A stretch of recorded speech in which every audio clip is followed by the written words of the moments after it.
All right, guys, we're back for another week of Wormhole Watch. This week's episode is called Move Along Home. Last week was tough. I think everyone can agree last week was tough. Real tough. It was. And even our chief of operations here, Fractured Filter, gave it a 4. The rest of us were not so generous. I was properly shamed, though. You all shamed me into my correct. proper place of disliking the episode. I did admit. Yeah. I was really hoping Commander Duke Devil would have said, "Get him off my bridge." I'm not kidding. No, we're not spacing anyone here. Okay. Oh, thank God. This is not Battlestar Galactica remake. All right, so let me bring the screen up.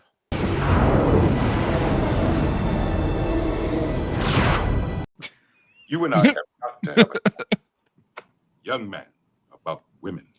That's the birds and the bees talk. You've got to know. Oh, yeah, and who told you? Nog. Nah. Listen, I don't have time. I don't get what Umox is, though. I have a lot of damage control. How do they do Omox for me, tomorrow. Dad? Okay, real quick. I just want to point out that I really like, this is one of the things I do like about the portrayal of Ben Sisko as a dad. This feels like a very real conversation he's having with his kid. And again, this is like early 90s. So this is positive presentation of a quote unquote marginalized family. Single parent and everything. Yeah. Single parent. He's Talking about Umox. Well, they didn't breach that subject just yet. we don't even know that Nog knows what Umox. Oh, he does. He's a Ferengi. They teach Doesn't that. mean he automatically knows. Oh, absolutely. Anyways, I just have this awful idea that Jake is sitting in his room at night, just tugging on his ear, seeing if he gets any excitement out of it. Yeah, maybe that's a spot for him. I don't know. I don't know. Some people, whatever. Everyone's got a thing. Oh boy. Isn't like Umox a rite of passage for the Ferengi? I don't know. Okay. Here we took a wholesome moment and just turned it completely degenerate. Quarks. Take us to Quarks. This. Keep them happy. If they ever get tired of playing Dabo, let me know. Good night. Both Quark and Sisko are getting tired of these people. In a new game. An honest game. Oh boy.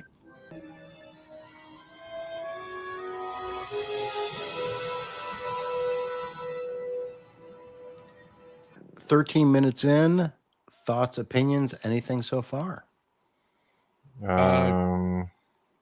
Goofy aliens, weird new game that seems to be an early version of Saw. Are they ready to play a game?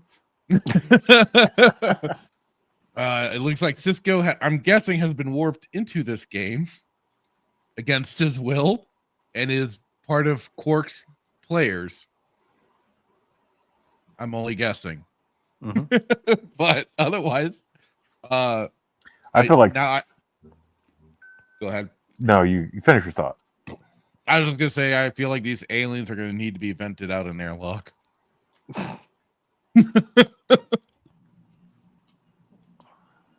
I feel like somebody's going to die. I think this game is not a game, and somebody's going to die. I thought I was having a nightmare. Oh, I couldn't wake up. You too. Oh, we got more players in the game. Whoa. It should be reasonably safe for us to split up and see if any of us can find a way out of here. You never split up. Never. Don't do that. Nog and I were going over to Airlock 3 and watch the Bajoran transport passengers come on board. You mean to look at the girls? Even Odo gets it. Or Umox. Let's just point out the outfit he's wearing is probably what you do not want to be wearing as a young boy. Yeah. Going to watch girls. You don't have a trapper keeper. You don't have a trap keeper to hide your shame. Is there a child in here? Sounds like it. Oh, don't go in that room. I was gonna say it's never good when you... When you hear a child. Come with me. Come on, just say the rhyme. Oh, do we have to go through all of them? Yes, we do. I just don't get the gems. They're very Jimmy. No, what I mean is the whole idea about gold pressed latinum is a liquid. And it's pressed in gold. The gold itself Worthless is gold. Worthless gold. Worthless. The latinum, the substance of the latinum, the liquid latinum, is the valuable part. So, like if you have a slip of latinum, it's still pressed with gold, but it's a less amount of latinum. Gems can be replicated, gold can be replicated, all this stuff can be replicated. So I don't understand in this episode why Quark is so interested in gems. It doesn't make any sense to me. I don't know. Hold on. So the gold is not valuable. It's the latinum that's valuable. Correct. So if latinum is the most expensive, if latinum is the most valuable thing in, I'm assuming Star Trek, then what's up with the gems? Is that your question? That's my point. Why are they not doing it in latinum then? They don't have latinum in the Gamma Quadrant. The aliens brought. But what doesn't make sense to me is why Quark is concerned about gems. When he should be latinum. What are so special about these gems from these people in the Gamma Quadrant? This is one of the things that has always kind of bothered me about this episode. And this is literally talking 30 plus years later. 4 officers have just disappeared. You're sure you have no idea? Why would I know anything about... Oh. So, if Hitman is in the role of Quark right now, who does the rest of us think Hitman will sacrifice? Nog. No, it's not even on the board. I have a feeling I know what Jay Hitman, aka Gul Madred Butcher Bajoran Semantics, might sacrifice. Okay, Umox. I don't know if you can sacrifice an act, but worth a try, I suppose. I have a feeling it might be a major of some sort. Maybe. What? Maybe. Remember, maybe? Probably Kira. She's the weakest link. Let's be honest. Well, the way I'm she does looking nothing at but it, cry. I will never understand your logic. How do you not? She cries all the time. You have no idea. I know. You have no idea the uniforms that are coming. You have no idea. No, you don't want who that, would you sacrifice? So the way I'm looking at this in terms of playing this game, you don't need 2 people that are going to be probably brute force. So unfortunately, you sacrifice either Cisco or Kira and keep God, I'm forgetting her Dax, thank you. Because she part of the science team, she's an intelligent individual. So you need one person to help and hot as hell. Yes, very beautiful. Unlike Kira. Thank you. But there's some weirdness going on with the whole Trill thing. Anyway, regardless of that, so you unfortunately, yes, you are looking to sacrifice either Kira or Cisco, but you need to maintain some because you keep talking about it in D&D terms too. So that's how I'm thinking of it. Of like you've got your your magician, your soldier, and stuff like that. You got your fighters, your knights, and everything like that. So that's how Sometimes she at least is going to need somebody to help her through parts of things that might require combat. So what I'm gathering, and I don't want to speak on Fracture's behalf, but what I'm gathering he's saying is that Kira's absolutely worthless and that she needs to be sacrificed. In a roundabout way, I think is that what you're saying? Did I hit on the head? Well, Cisco does have the strong leadership right now. Yeah. So So we don't really need Kira then. He's maneuvered me into a trap here.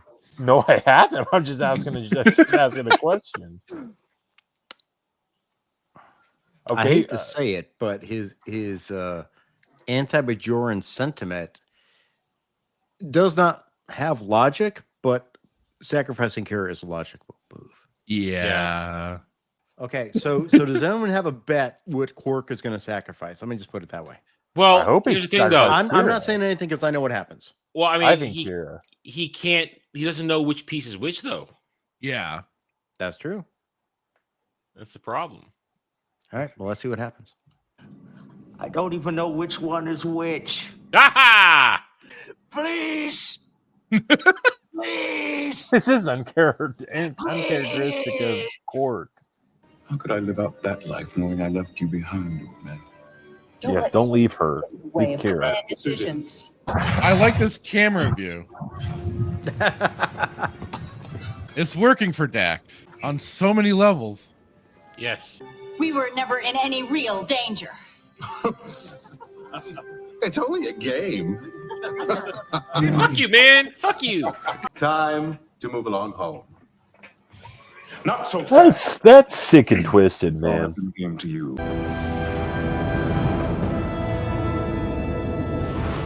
All right. Okay. So let's go around the horn as normal. Start first with our chief of operations, Fracture Filter. Overall opinion, general opinion of this episode.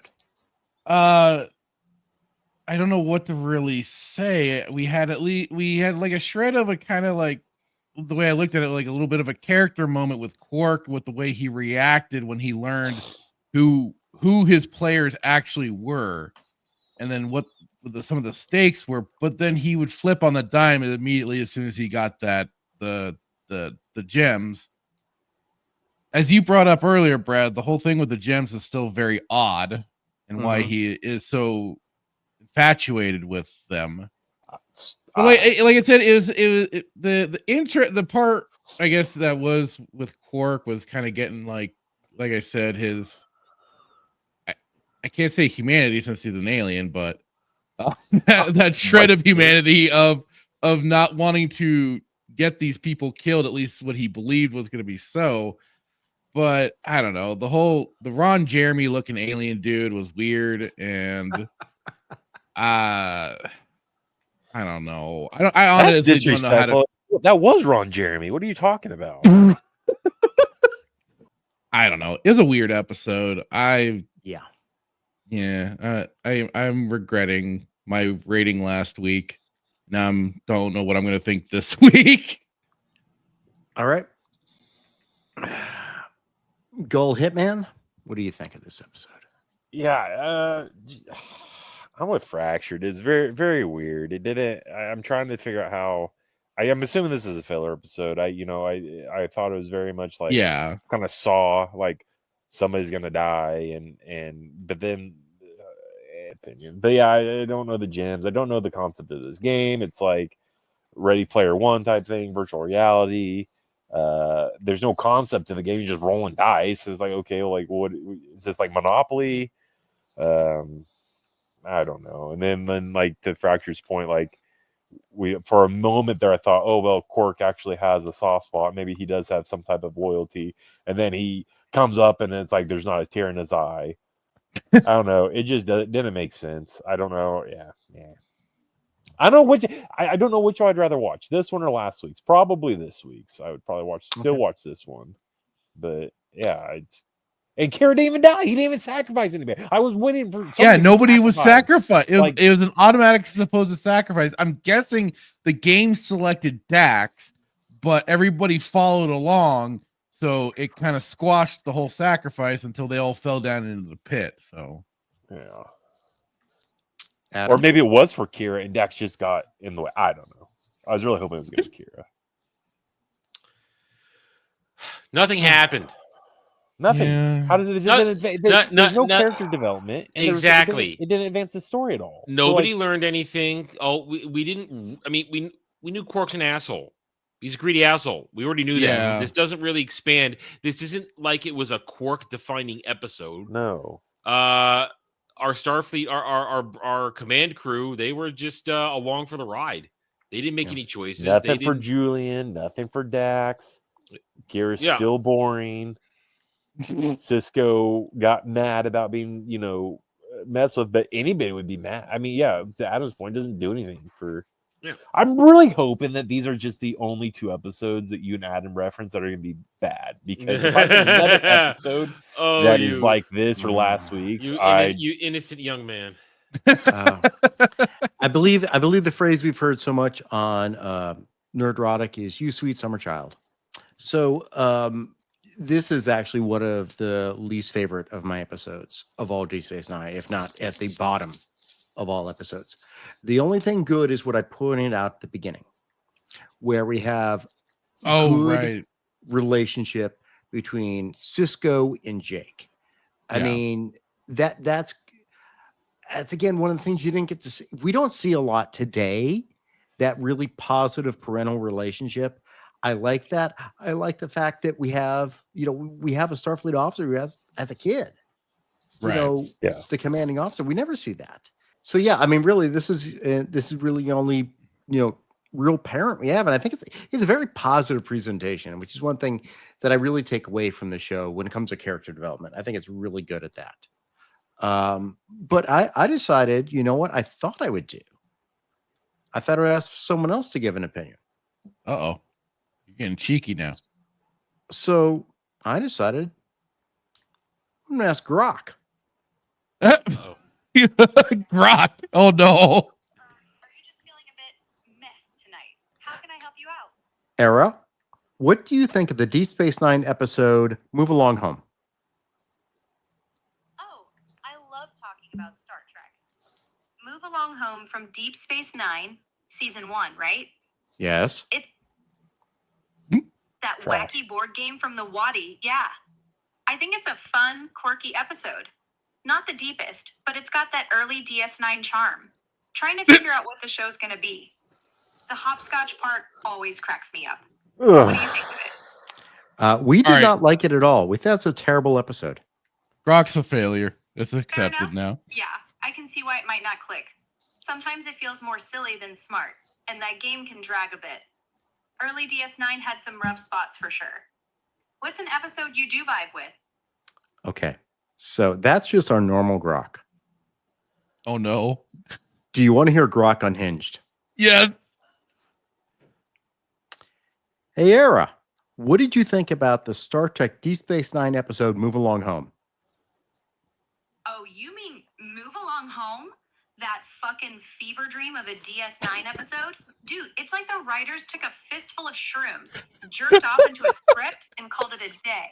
A bunch of stiff-ass Starfleet pricks hopping around in some alien board game like they're auditioning for a goddamn galactic Candyland reboot. Except instead of candy, it's just Worf's blue balls and Quark's greasy paws all over the place. I'd rather shove a Klingon pain stick up my ass and crank it to 11 than watch that trippy bullshit again. I caught that reference. With his own lobes just to feel alive. If I were Cisco, I'd have beamed the whole cast into the fucking Gamma Quadrant and let the Jem'Hadar sort him out. And don't get me started on that Allamaraine nursery rhyme crap. Sounds like a drunk stripper slurring her way through a lap dance. Absolute trash fire of an episode. But I'd still fuck the chaos of it before I'd rewatch Threshold from Voyager. Now that's a goddamn lizard baby catastrophe. What's your take, you twisted fuck? You into that hopscotch hellscape or what? Oh, Era, not Yara. Get it right, or I'll ram a tricorder so far up your ass, you'll be scanning your own colon for fun. Holy shit. All right, I retract what I said about Grok earlier. Grok can stay. In fact, Grok can speak for me on that episode. I don't know if we're going to bring Grok on for episode reviews, but that's a definite hot take. So, okay, guys, let's put some Latinum on the table. You got some money in your pockets. Can I retroactively change my last? Can I retroactively change my last? No, you can't. You're stuck at a 2. Damn it! You're stuck. You had a 4. You had a 4. I did. So I was gonna change it to a 2 and then have this week be a 3. Nope. You got to give a rating this week. Yet. All right, I'll stick with the 3 rating. Okay. Goal Hitman. Oh, God, don't ask me. I don't know. 1.5 just because I would rather watch this episode versus the last episode. But you gave it 2 for the last episode. I gave it a 1. You gave 1? Okay. Yeah, I 1. I forgot. I thought you gave it 2. No. I gave it 2. I know I gave it 2 last You gave it 2 because you're a better man than I. Yeah. Adam? Yeah, it's just bad. I give it a 2. It's equally as bad as last week. I mean, our officers are still their officers. They're still doing stuff, but they just did stuff. I mean, listen, it's still Star Trek. It's just not the best. It's not its best. It's not great Star Trek. Yeah. So yeah, I'm going to give this one a 2. This is honestly one of the ones which I will consider being in the 1 range. I gave it a 2 because again, I thought the positive presentation of Cisco as a father figure, I do like that. I thought that was good for this episode. But otherwise, this is a terrible episode. And going back and looking some of the commentary from the cast, they hated that fracking rhyme. They hated doing it over and over again. And I did like as soon as I saw this, I'm like, oh shit, it's the Allamaraine rhyme over and over again. Well, it was kind of like what was said through our psychotic AI review is that the board game just dragged on. Yeah, and it did. The whole segment just lasted longer than it possibly needed to. It could have been better if it was a little more interesting, but the whole problem is there's a disconnect between Quark doing things and real people being the players in there. Yeah, there's a complete disconnect. Like none of it doesn't make any sense. No.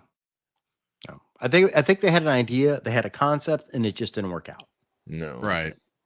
So that was our episode for this week. Move Along Home, recognized as probably one of the not great episodes of Deep Space Nine.